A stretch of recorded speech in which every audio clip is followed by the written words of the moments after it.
మన దేవుడు ఈరోజు జాగ్రత్తగా ఆలోచన చేయండి. అందుకే కీర్తనకారుడు మాట్లాడుతున్న మాటను మనం జ్ఞాపకం చేసుకుంటే మనల్ని ఆయన ఏం చేస్తున్నాడంట, చూస్తున్నాడంట. ప్రియమైన దేవుని వాళ్ళ అదే అందుకనే మొదటి దినవృత్తాంతంలో 6:40 చూస్తే ఈ స్థలములో చేసిన ప్రార్థన పైన నా కనుదృష్టి ఉంటుంది. అంటే ఈ ప్రాంగణంలో మనం ఇక్కడ ఉన్నామంటే కనుక ఆయన ఏం చేస్తున్నాడంట, మనల్ని చూస్తున్నాడు. మనకు భయం రావాలి. ఏంటో తెలుసా? తప్పుడు మాటను ఉచ్చరించేటప్పుడు మనకు భయం రావాలి. ఏంటి? దేవుడు వింటున్నాడు అనే విషయం మనకు జ్ఞాపకం రావాలి. ప్రియమైన దేవుని వారు తప్పుడు కార్యాలు చేస్తున్నప్పుడు, చీకటి పనులు చేస్తున్నప్పుడు మనకు భయం రావాలి. ఎందుకో తెలుసా?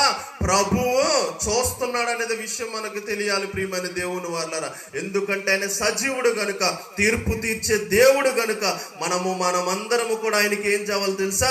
భయపడాలి. ప్రియమైన దేవుని వల్ల మూడవదిగా మనం జ్ఞాపకం చేసుకుంటే గనుక దేవుని యొక్క పెదవులను ఆయన నోరు కూడా తెరుస్తాడు. ప్రియమైన దేవుని వల్ల ఎలా అనేది మనం జ్ఞాపకం చేసుకున్నట్లయితే కనుక 4వ వచనం ఒకసారి చూడండి. 4వ వచనం తొందరగా చూసినట్లయితే ఒక 10 నిమిషాల వాక్యాన్ని ముగించండి అమ్మా. 4వ వచనం చూడండి. మనుషుల కార్యముల విషయమైతే బలత్కారుల మార్గముల తప్పించుకొనుటకై నీ నోటి మాటను బట్టి నన్ను నేను కాపాడుకుని ఉన్నాను. ప్రియమైన దేవుని ఆయన మాటలు ఎటువంటివి అంటే కనుక మనల్ని మనం ప్రొటెక్షన్, మనల్ని మనము మార్చుకోవాలి, మన జీవితాలు మార్చడానికి. ప్రియమైన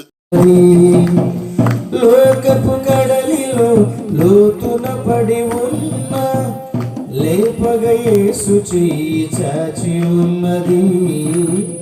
పాపపు జగతిలో సతమతమవుతున్న రక్షణ నీయగా నిలుచుచున్నది.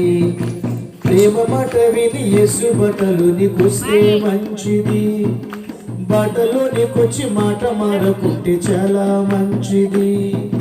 ప్రేమ మాట విని యేసు బట్టలు నీకొస్తే మంచిది. బట్టలు నీకొచ్చి మాట మారకుంటే చాలా మంచిది.